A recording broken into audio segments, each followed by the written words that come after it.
Hoje nós vamos falar um pouquinho sobre esse tema. Por que eu, Senhor? Por que eu, Senhor?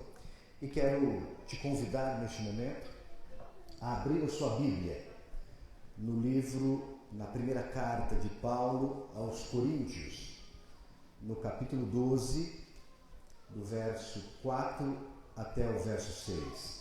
A primeira carta do apóstolo Paulo à igreja de Coríntios, capítulo 12, o verso 4 até o verso 6. Antes de lermos, feche seus olhos, nós vamos falar com Deus. Querido Pai que estás nos céus, mais uma vez o teu povo está reunido, presencialmente e virtualmente também, porque nós queremos ouvir a tua voz. Pai querido, eu peço o teu Espírito Santo para que eu seja um instrumento nas tuas mãos e que ao ouvirmos, Pai querido, a tua palavra, possamos colocar essa palavra em prática na nossa vida e possamos te representar, Pai querido, adequadamente. Eu peço, Pai querido, em nome de Jesus. Amém. Primeira carta de Coríntios, a igreja de Coríntios, no capítulo 12, no verso 4 até o verso 6.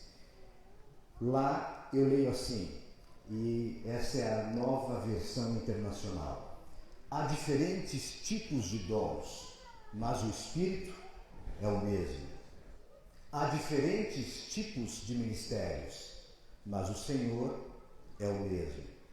E há diferentes formas de atuação, mas é o mesmo Deus quem efetua tudo em nós. Esse termo, missão, está muito presente na nossa vida, em especial na nossa igreja. E quando você para pensar um pouquinho em missão, o que é que te vem à cabeça? Quando falamos de missão, o que é que você pensa? Antes de definirmos o que é missão, eu queria fazer para você, ou lançar uma outra questão.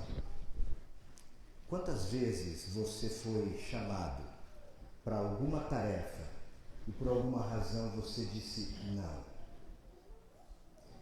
Quantas vezes você foi indicado para poder cumprir uma missão, uma tarefa na igreja, e você por alguma razão disse assim, olha, eu não acho, eu penso que eu não sou a pessoa adequada para isso. Quantas vezes você se perguntou, Senhor, por que eu? Por que não a outra pessoa? E hoje eu gostaria de, junto com vocês, olharmos alguns exemplos da Bíblia e também olharmos algumas reflexões do espírito de profecia, que eu acredito que ao final deste sermão nós vamos encontrar algumas respostas surpreendentes para essa pergunta. Por que eu, Senhor? Bom, eu fui ao dicionário e eu busquei a definição do dicionário do que é missão. E lá no dicionário está assim, olha, tarefa que deve ser feita por alguém a mando de outra pessoa, encargo, incumbência, cumprir uma missão, conjunto das pessoas que receberam essa tarefa ou encargo, aquilo que se deve fazer, cumprir, uma obrigação. Essa é a definição que a gente encontra no dicionário quando você olha para a palavra missão. E quando eu olho para Jesus e penso no tempo em que Jesus esteve conosco aqui, eu vou selecionando alguns momentos especiais da vida de Jesus para mim. E um dos momentos especiais é quando Jesus, com os 70 discípulos, ele cria a grande comissão e diz assim, olha, vocês têm uma tarefa, vocês têm uma missão para cumprir. E ele diz assim, né? E chegando-se Jesus, falou-lhes dizendo: é-me dado todo o poder no céu e na terra. Portanto, ide e fazei discípulos de todas as nações, batizando-as em nome do Pai, do Filho e do Espírito Santo, ensinando-as a guardar todas as coisas que eu vos tenho ordenado. E eis que estou convosco todos os dias, até a consumação dos séculos. Portanto, a primeira coisa que você sabe, que eu também sei, e que eu quero lembrar para você é que a missão, ela não é minha. A missão é de Cristo. A tarefa de buscar as pessoas, a tarefa de falar ao mundo as boas novas de salvação, ela é uma tarefa que foi dada aos discípulos, mas foi dada a nós também. Nós temos esse compromisso, essa responsabilidade paira sobre todos nós que um dia aceitamos Jesus. O dia em que você disse assim: eu quero que Jesus seja o Senhor da minha vida, nesse dia você assumiu um compromisso com Deus. Moisés, o grande líder de Israel. Toda vez que você olha a história de Moisés, você tira lições importantes para a sua vida. Não temos como contar aqui toda a história de Moisés, mas Moisés ele havia fugido do Egito. E ele fugira do Egito porque ele cometeu o assassinato. Ele matou um homem e isso lhe custaria a vida. E ele fugiu 40 anos longe do Egito. E Deus se encontra com Moisés. Deus faz alguns sinais para Moisés. E Deus diz assim: Moisés, você foi escolhido para uma missão. Você foi escolhido porque eu quero que você vá até o Egito. E você precisa tirar o meu povo de lá. O meu povo está sofrendo. E eu vou salvar o meu povo. E você é o escolhido. E é impressionante porque quando você vai ali em Êxodo, você encontra Moisés relutando. Ele diz assim: ah, Senhor meu, eu não sou homem eloquente, nem de ontem e nem de anteontem, nem ainda desde que tens falado ao teu servo, porque eu sou pesado de boca, eu sou pesado de língua. E a semana passada eu, numa reunião aqui da igreja, alguns estavam, nós entendemos um pouquinho melhor, o pastor Humberto comentou sobre o que Moisés estava querendo dizer. Moisés, por ter passado 40 anos longe do Egito, ele disse assim: eu não vou conseguir me comunicar bem, eu não sei falar com habilidade a língua do Egito. E de forma incrível, Deus diz assim: tudo bem, isso não é um problema para você recusar a missão. E eu imagino que Moisés deve ter perguntado: Senhor, por que eu? E Deus disse assim: Arão vai com você. E você não vai ter problema, porque Arão mora no Egito há mais de 80 anos. Ele domina a língua. Portanto, ele vai falar por você. Às vezes, nós encontramos desculpas porque nós não queremos cumprir a parte da missão que cabe a nós. Quando você olha para a história de Josué, eu fico imaginando o tamanho da responsabilidade sobre as costas de Josué. Josué ele assumiu a missão simples de substituir Moisés, o grande líder Moisés. Moisés que havia falado diversas vezes com Deus. Moisés que havia resgatado Israel do Egito. Moisés que havia atravessado o Mar Vermelho. Josué tinha que substituir Moisés. E mais uma vez, de forma maravilhosa, Deus se posiciona para esse jovem e diz assim: eu não te mandei eu? Não tenha medo. Ser forte, ser corajoso, eu vou estar contigo. E quando eu olho para Josué, eu penso que às vezes eu me esqueço daquilo que está escrito nesse verso, no capítulo 1, no verso 9. Deus dizendo para você: eu não te mandei, eu não pedi para você ir, por que é que você está com medo? Eu vou ser contigo, assim como eu fui com Moisés, assim como eu conduzi a vida de Moisés, eu também vou conduzir a sua vida. E Isaías, jovem ainda, quando teve um encontro com Deus, também disse: Senhor, eu tenho lábios impuros, o que é que o Senhor vai fazer comigo? E o anjo tira uma brasa do altar e coloca sobre a boca, de forma simbólica, de Isaías. E tem esse verso que você conhece lá em Isaías, no capítulo 6, no verso 8, que é lindo, que diz assim: eis Deus perguntando: a quem que eu vou enviar? Quem é que eu vou mandar para cuidar do meu povo, para falar com o meu povo? E de forma humilde, resignada, Isaías, o jovem, diz assim: Senhor, eis-me aqui, envia-me a mim. E essa tem sido uma oração minha. Senhor, eis-me aqui, envia-me a mim. Nós, como seres humanos, falhos, às vezes nos preocupamos em olhar para nós e não para Deus. E aí ficamos com medo. Este homem, David Livingstone, um missionário, pastor presbiteriano, que decidiu cuidar das pessoas que eram carentes, foi para a África e, como médico, como missionário, foi uma referência.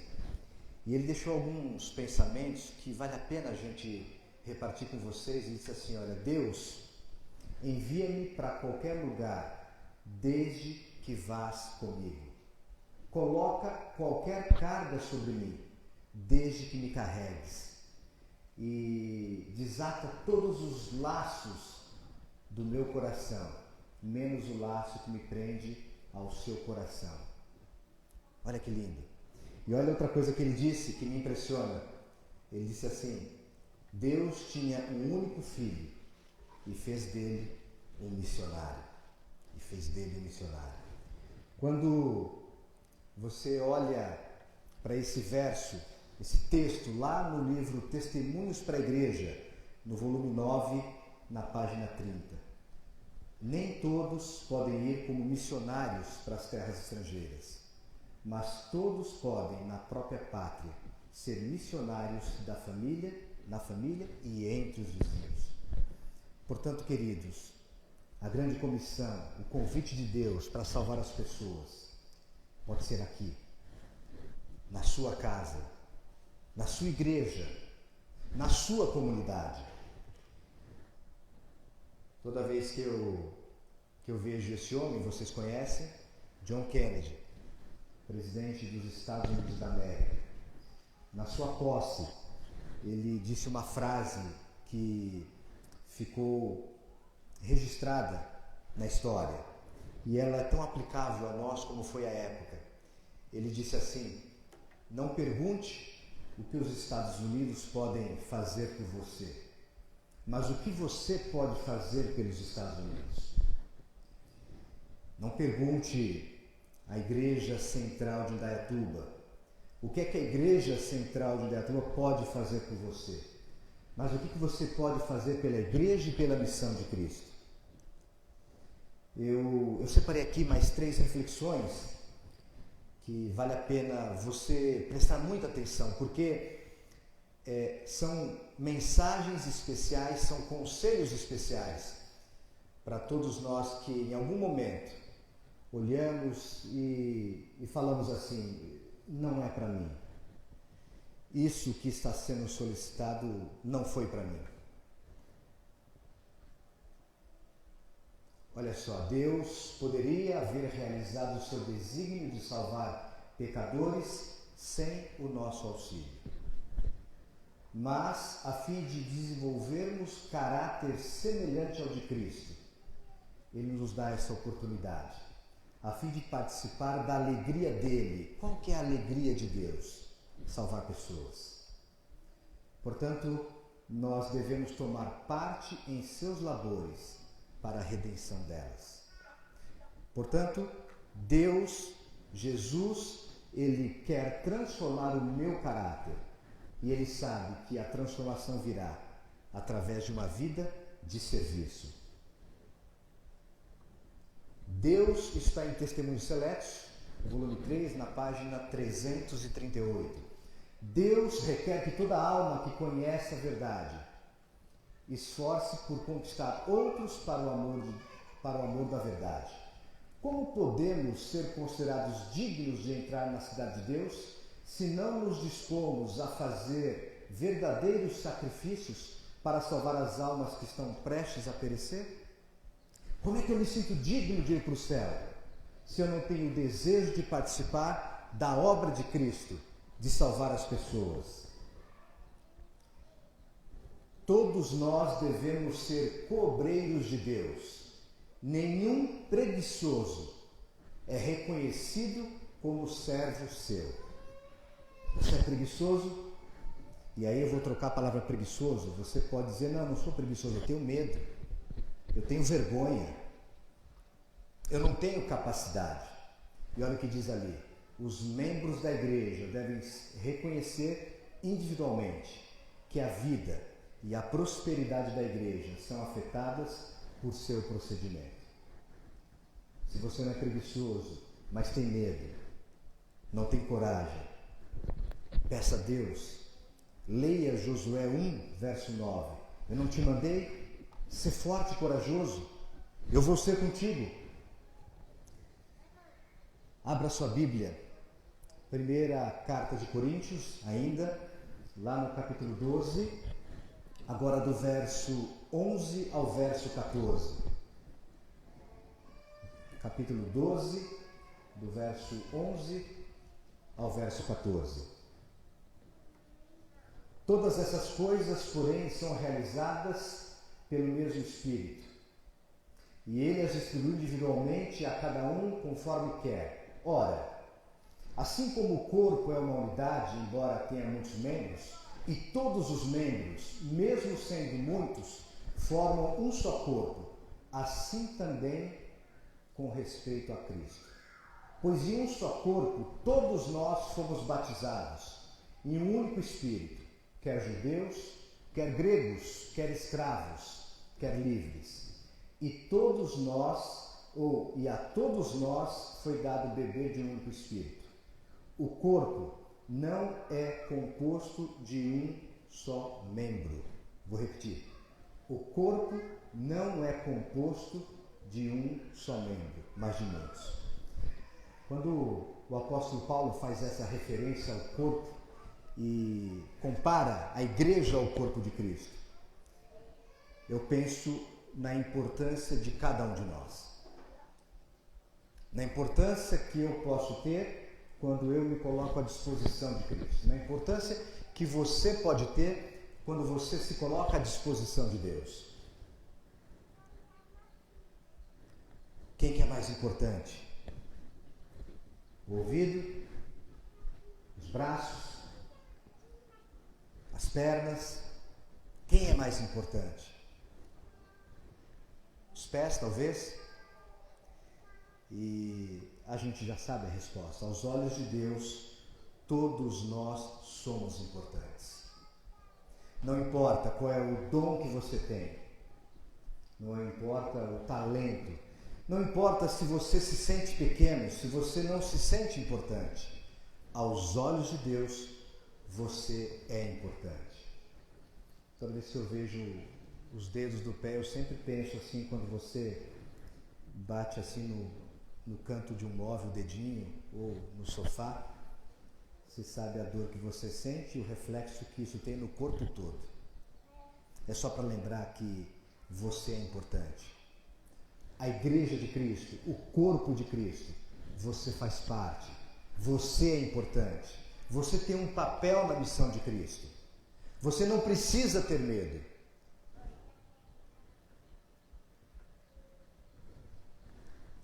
Há para cada um alguma coisa a fazer. Toda pessoa que crê na verdade deve permanecer em seu lugar dizendo: eis-me aqui, envia-me a mim. Primeira frase, há para cada um alguma coisa para fazer.